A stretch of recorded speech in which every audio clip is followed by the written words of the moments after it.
তাকে আজি এছকেপেটৰ প্ৰতিনিধি আহিছিলে আমি 6টা দাবী দিছো 6টা দাবী মানি লম বুলি কৈছে আৰু মানি লম বুলি কোৱাৰ কাৰণে সাময়িকভাৱে দেই এটো প্ৰতিবাদ আকৌ শেষ হোৱা নাই যদি দাবী মানি নলয় তেতিয়া পুনৰ প্ৰতিবাদ হ'ব আৰু এবাৰ ৰাস্তাৰ বাহিৰত কৰিছিলো এবাৰ অফিচৰ ভিতৰত কৰিলো কিন্তু মানি ল'ব লাগিব খিলঞ্জীয়া মানুহৰ ভটিয়াপাৰবাসী মানুহৰ সকলো অভাৱ অভিযোগ যিখিনি আছে সেইখিনি তেওঁলোকে পূৰণ কৰিব লাগিব আৰু তাৰ বাদে তেওঁলোকৰ গত্যন্তৰ নাই আৰু এটা কথা এই আমি যি 5টা দাবী 6টা দাবী দিছো এই দাবীসমূহ আমি শিৱসাগৰৰ জ্যেষ্ঠ সাংবাদিক পূৰ্বৰ ONGC কৰ্মচাৰী এক্স কৰ্মচাৰী আমি সকলোৰে লগত পাতিহে এইখিনি দাবী দিছো এইখিনি দাবী যদি আপোনালোকে ভাবে কেৱল বিল আছে থানাৰ দাবী এটো নহয় এইখিনি দাবী শিৱসাগৰৰ বুদ্ধিজীৱী মহলৰ দাবী শিৱসাগৰৰ জ্ঞানী গুণী মানুহৰ দাবী আৰু এই জ্ঞানী গুণী মানুহৰ যেহেতু মই ব্যক্তিগতভাৱে অংকুৰ গগৈ ব্যক্তিগতভাৱে হৰ গগৈ ব্যক্তিগতভাৱে আমি এনেকুৱা অইল সেক্টৰ কামৰ লগত জড়িত নহয় আমাৰ অভিজ্ঞতা কম মানে প্ৰায় শূন্য সেই কাৰণে আমি এই দাবীখিনি শিৱসাগৰৰ জ্যেষ্ঠ সাংবাদিক আৰু ইয়াৰ ONGC ৰিটায়াৰ্ড পাৰ্চন বহুতৰ লগত পাতি আমি এই দাবী 6টা কৰিছো আপোনাৰ এছকেপেটৰ মই এজন কৰ্মচাৰী মই এই লাচিত ধাৰাৰ মঞ্চৰ পৰা আপোনালোকৰ আগত মই মানে তেওঁলোকে যিকেইটা দাবী দিছিলে 6টা দাবী দিছিলে সেই 6টা দাবী আমি পূৰণ কৰিম বুলি তেওঁলোকৰ আগত আমি অৱগত কৰিলোঁ এই 6টা দাবী আমাৰ কাইলৈৰ পৰা অফিচ খোলা হ'ব অফিচ খোলাৰ ভিতৰত আমি অতি সোনকালে আমি এই দাবীসমূহ পূৰণ কৰিম বুলি প্ৰতিশ্ৰুতি জ্ঞাপন কৰিছোঁ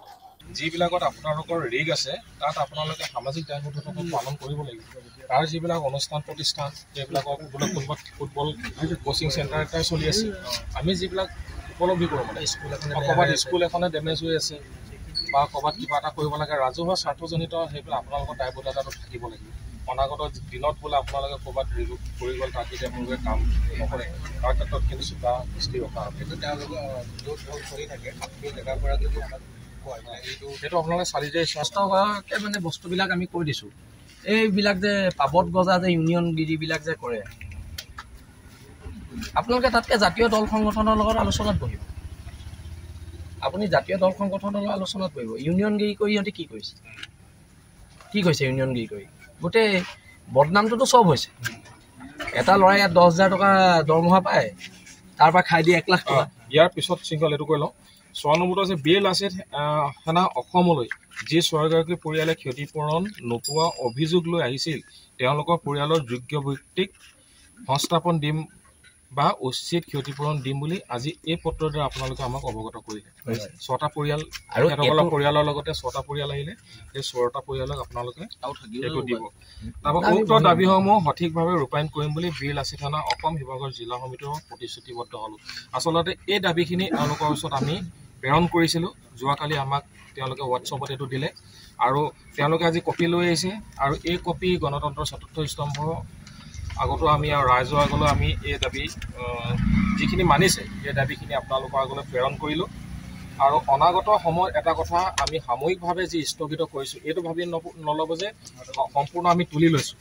আমি সাময়িকভাৱে স্থগিত ৰাখিছোঁ আৰু অনাগত দিনত যদি আপোনালোকৰ কিবা গাফিলতি দেখোঁ তেতিয়াহ'লে কিন্তু সমগ্ৰ ৰাইজৰ সহযোগত পুনৰ গণতান্ত্ৰিক প্ৰতিৰোধ কাৰ্যসূচী আমি কৰিব লাগিব